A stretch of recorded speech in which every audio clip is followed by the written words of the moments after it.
আসসালামু আলাইকুম। বাংলাদেশ এবং আমেরিকার বহুল পরিচিত ফেসবুক আমাদের group USA immigrant visa pending case holders community from বাংলাদেশের সম্মানিত সদস্যবৃন্দ এবং সেই সাথে অন্যান্য ইমিগ্রেন্টধারীদের নিকট শুভেচ্ছা। আজ আমি আপনাদের নিকট নিয়ে এসেছি বর্তমানে বহুল আলোচিত অনারেবল প্রেসিডেন্ট ইউএসএর একটি অধ্যাদেশ বা আদেশের বিষয়ে, যে নির্দেশ উনি কনসুলার অফিসকে বিভিন্ন অফিসকে জানিয়েছেন যে সকল ব্যক্তির ডায়াবেটিস, ক্যান্সার, হার্টের রোগ সহ বিভিন্ন জটিল রোগে আক্রান্ত ইন্টারভিউর সময় ওনাদেরকে ভিসা দেওয়ার সময় যেন আরও বেশি করে যাচাই বাছাই করা হয়। তার কারণ হলো, যাদের বিভিন্ন জটিল অসুখ আছে ওনারা ভিসা পাওয়ার পরে ইউএসএতে আসার পরে ওনাদের পিছনে ইউএস সরকারের প্রচুর মেডিকেল বাবদ অনেক অর্থ খরচ হয়। সেই অর্থ খরচটাকে নিয়ন্ত্রণে আনার জন্য যুক্তরাষ্ট্রের প্রেসিডেন্টের নতুন এই নির্দেশ। কারণ আপনারা জানেন, যারা আমেরিকাতে এন্ট্রি করেন ভিসা পেয়ে, তারা অনেকে বিভিন্ন ধরনের মেডিকেল ফ্যাসিলিটি পান, মেডিকেড, কেউ এক পর্যায়ে মেডিকেয়ারও আপনার পান। তো সেখানে প্রচুর অর্থ ব্যয় হয় সরকারের। তো সেই কারণে এই ধরনের একটি নির্দেশ কিছুদিন হলো জারি করা হয়েছে। তো এটা নিয়ে দেখা গেছে যে বিভিন্ন মিডিয়াতে বিভিন্ন নিউজ ফলো করে এসেছে, তবে সেখানে বিস্তারিত কিছু তারা লিখেন নাই। ওনারা হেডলাইনগুলি লিখেছে, যে হেডলাইনগুলো দেখে অধিকাংশ ইমিগ্রেন্ট ভিসা প্রত্যাশী যারা ইন্টারভিউর জন্য ভিসার জন্য ওয়েটিংয়ে আছেন ওনারা বেশ দুশ্চিন্তায় পড়ে গেছেন। বিশেষ করে ডায়াবেটিস, হার্টের রোগ, এগুলা অনেক লোকের সচরাচর থাকে বা হচ্ছে। ক্যান্সার এবং অন্যান্য রোগগুলো একটু ভিন্ন। তো যার ফলে সবাই দুশ্চিন্তায় পড়ে গেছেন এবং আমাদের ফেসবুক গ্রুপ সহ বিভিন্ন ফোরামে এটা নিয়ে ব্যাপক আলোচনা হচ্ছে এবং ইউএসের বিভিন্ন অ্যাটর্নি সহ অনেকে এই বিষয়ে ওনাদের বিভিন্ন বক্তব্য বিভিন্ন ফোরামে ইতিমধ্যে দিয়েছেন, সেগুলো আমরা দেখেছি। তবে সব কিছুর পরও আমি একটা জিনিস দেখেছি, সেটা হলো এখানে কেউ সঠিক কোনো কিছু না জেনে অনেকের আন্দাজের উপর বিভিন্ন বক্তব্য দিয়েছে। যাই হোক, সেজন্য আমি কিছুদিন সময় নিয়েছি কিছু তথ্য সংগ্রহ করার জন্য। তো আমি কনসুলার সেকশন এবং মেডিকেল যারা করেন, মেডিকেল সেন্টার ইউএসের কর্তৃক যে স্বীকৃত, ওনাদের মাধ্যমে বিভিন্ন সোর্সের মাধ্যমে আমি বিভিন্ন তথ্য সংগ্রহ করে এটুকু আমি জানতে পেরেছি যে আপনাদের খুব বেশি আতঙ্কিত হওয়ার কিছু নেই। যেভাবে মিডিয়া এসেছে, যেভাবে লেখছে যে রোগ থাকলে ভিসা পাবে না, আসলে কথাটা সঠিক না। এই ধরনের যে রোগে হোক আপনার, সে রোগ থাকলে ভিসা পাবেন না, এটা সঠিক না। অবশ্যই ভিসা পাবেন, তবে কোনো ক্ষেত্রে সেটা একটু সময় সাপেক্ষ হতে পারে বা বিভিন্ন প্রক্রিয়ার মাধ্যমে আপনার ভিসা ইস্যু হবে। তো এই বিষয়ে আমি আবার আপনাদেরকে একটা ক্লিয়ার করি, সেটা হলো আপাতত কনসুলার সেকশনে একটা নির্দেশনা এসেছে যুক্তরাষ্ট্রের সিডিসি বা জাতীয় রোগ নিয়ন্ত্রণ ও প্রতিরোধ দপ্তর থেকে এখন পর্যন্ত কোনো ধরনের ইনস্ট্রাকশন আসে নাই। জাস্ট স্টেট থেকে যেটা কনসুলার সেকশনে এসেছে সেটা ওইভাবেই আছে, যে আরও যাচাই বাছাই করে যেন ভিসা ইস্যু করা হয়। সিডিসি থেকে যদি কোনো দিক নির্দেশনা আসে তাহলে সেটা পরবর্তীতে আমি আপনাদেরকে জানাবো। সেটা আমার মনে হয় আপনাদের জন্য আর একটু জটিল হয়ে যাবে। সিডিসি থেকে কোনো কিছু মেডিকেল সেন্টারের কাছে কোনো বা কনসুলার সেকশনের কোনো ইনস্ট্রাকশন যদি আসে, আপাতত কনসুলার সেকশন এবং মেডিকেল সেন্টারের উপর সম্পূর্ণটা নির্ভর করতেছে। তো এই বিষয়ে আমি আরও একটু আপনাদেরকে বিস্তারিত বলতেছি, সেটা হলো যে এই কার ক্যান্সার আছে, কার ডায়াবেটিস আছে, কার হৃদরোগ আছে, কোন কোন অসুখ আছে, কি পরিমাণে আছে, কি অবস্থায় আছেন উনি, সব কিছু নির্ভর করবে আপনি ইন্টারভিউ লেটার ইস্যুর পরে আপনি যখন মেডিকেল করতে ইউএস এমবেসি কর্তৃক স্বীকৃত যে মেডিকেল সেন্টারগুলো আছে সেখানে যখন আপনি যাবেন, ওনাদের যে ডক্টর আছে সেই ডক্টর আপনার বিভিন্ন কেস হিস্টোরি জানতে চাবে, আপনাকে নানা প্রশ্ন করবে। এটা সেই প্রশ্নের আলোকে উনি একটা রিপোর্ট পাঠাবে এবং কি কি ভ্যাকসিন আপনি অতীতে দিয়েছেন, কি কি ওষুধ সেবন করছেন, আপনার কি কি অসুখ ছিল, সার্জারি হয়েছে কি না, বিভিন্ন বিষয়ে। তো এই রিপোর্টের উপরে নির্ভর করবে কনসুলার অফিসার সেই রিপোর্টটাই পর্যালোচনা করে আপনার ভিসা আপনাকে দিবে কি দিবে না, পেন্ডিং রাখবে, সেগুলা নির্ধারণ করবে। কারণ কনসুলার অফিসার একজন ডক্টর না যে আপনার ডায়াবেটিস আছে কি নাই আপনাকে প্রশ্ন, উনি যা প্রশ্ন করবে বা যা সিদ্ধান্ত নেবে সেটা হলো মেডিকেল সেন্টারের রিপোর্টের উপর। এখন কথা হলো তাহলে সব কিছু বোঝা যায় যে আপনি যে মেডিকেল সেন্টার করতে যখন যাবেন তখন আপনার 80% নির্ভর করবে আপনার ভিসা কি আপনি দ্রুত পাবেন না দেরিতে পাবেন, এবং সেটাও নির্ভর করবে আপনার ডায়াবেটিস।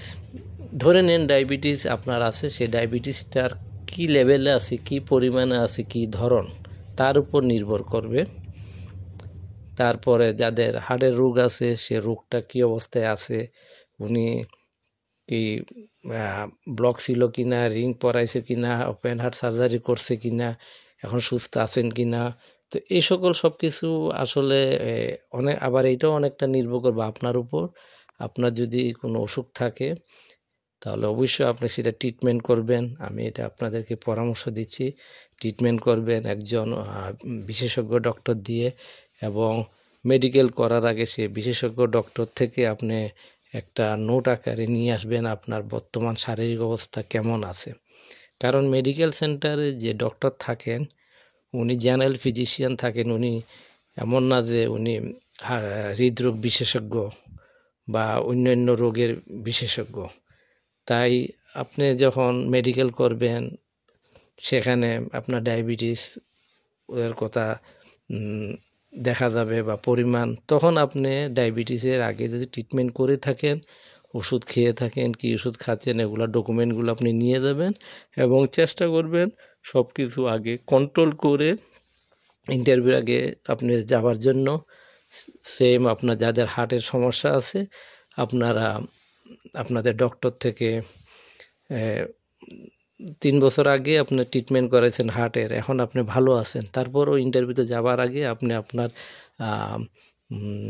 প্রাইভেট বা পার্সোনাল যিনি ডক্টর আছে অতীতে যাকে দেখিয়েছেন সেরকম হৃদরোগ বিশেষজ্ঞর সাথে কথা বলে ওনার থেকে আরেকটা আপনি সর্বশেষ আপডেট আপনার শারীরিক অবস্থা রিপোর্ট নিয়ে মেডিকেল সেন্টারে যাবেন, যেন মেডিকেল সেন্টার ডক্টর ওই রিপোর্ট দেখে উনি যেন আপনার পজিটিভ কিছু রিপোর্ট পাঠান। অর্থাৎ এখানেও আপনার উপর অনেক কিছু নির্ভর করবে কিভাবে রিপোর্ট যাবে। আপনি ডক্টরকে যেভাবে হেল্প করবেন, যতটুকু হেল্প করবেন তার উপর অনেক কিছু নির্ভর করবে।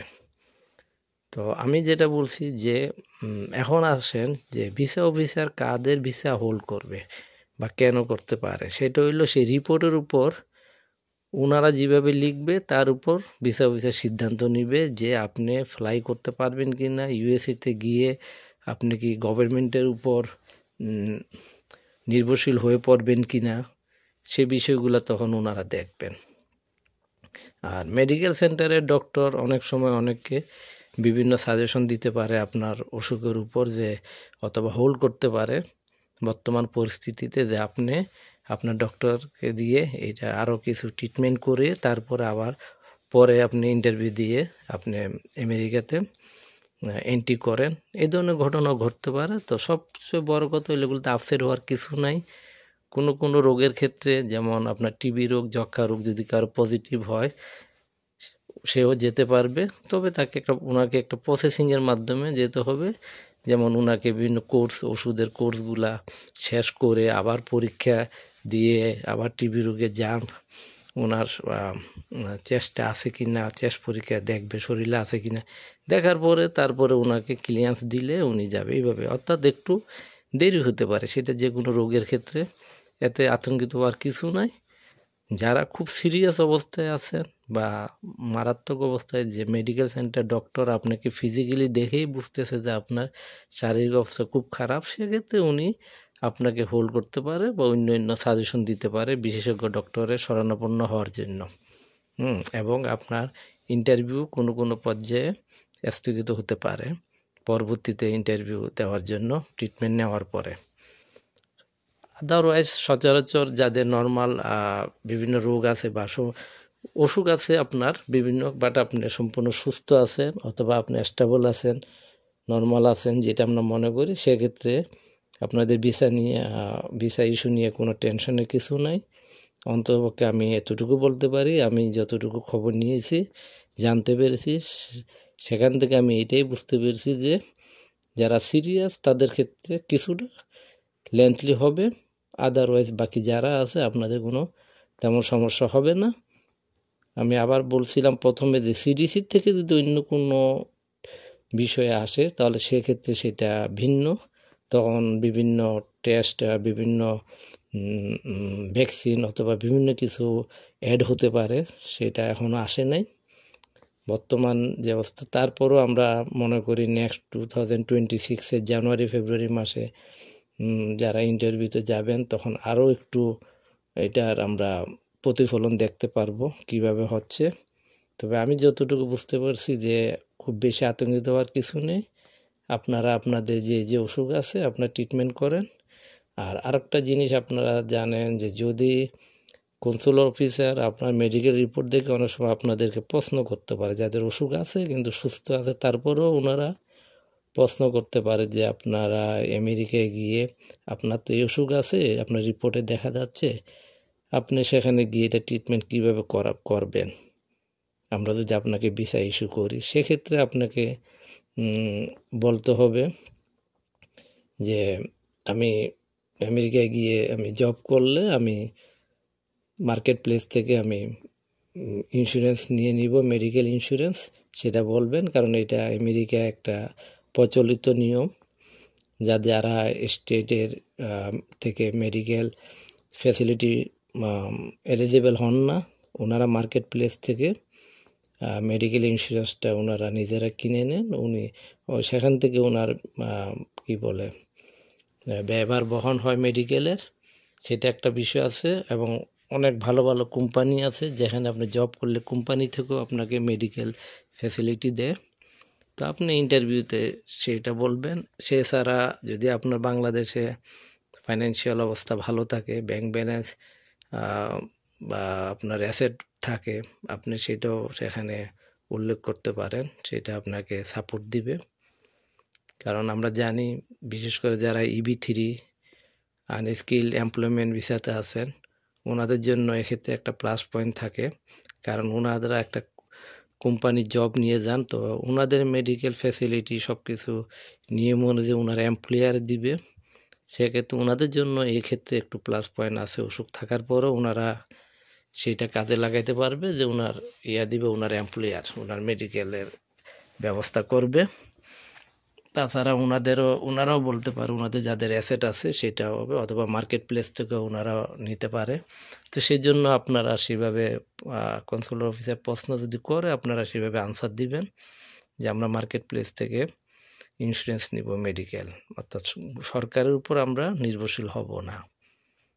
আর নির্ভরশীল হওয়ার বিষয় না, সরকার আপনাকে স্টেট থেকে মেডিকেল দিলে আপনি পাবেন, আপনার সেটা ডিপেন্ড করবে আপনার ইনকাম এবং অন্যান্য বিষয়ের উপর। এক এক স্টেটে এক এক রুলস, তো সেই জন্য ওভারঅল এগুলাতে আলোচনা না গিয়ে আপনি আপনার নর্মাল কথাই বলবেন যে আমি মার্কেট প্লেস থেকে ইন্স্যুরেন্স নিব, অথবা আমার কোম্পানিতে যদি মেডিকেল ফ্যাসিলিটি থাকে কোম্পানির মেডিকেল আমি ইন্স্যুরেন্স নিব কোম্পানি থেকে, সেটাই বিষয়।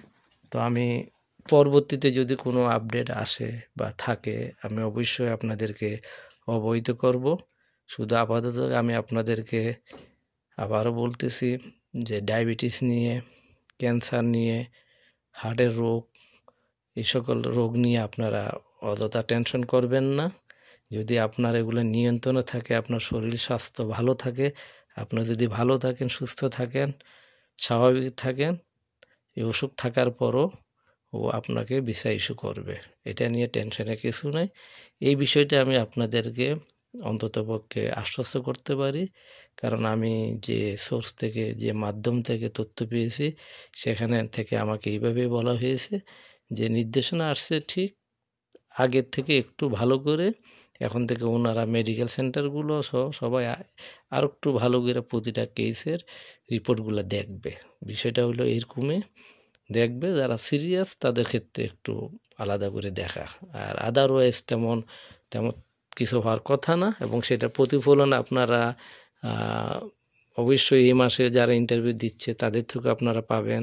আগামী 2-3 মাস পরে নেক্সট ইয়ার নতুন বছর আসতেছে 2026 জানুয়ারি ফেব্রুয়ারি মাসে যারা ইন্টারভিউতে মেডিকেল করবেন, ইন্টারভিউ দিবেন, আপনারা তাদের অভিজ্ঞতা থেকেও আপনারা আমাদের গ্রুপে, ফেসবুক গ্রুপে যখন ওনারা শেয়ার করবে, আলোচনা করবে, আমরাও জানতে পারবো, তখন আমরা আরও বিস্তারিতভাবে বুঝতে পারবো, জানতে পারবো, এবং এই বিষয়টা আরও আমাদের কাছে পরিষ্কার হয়ে আসবে।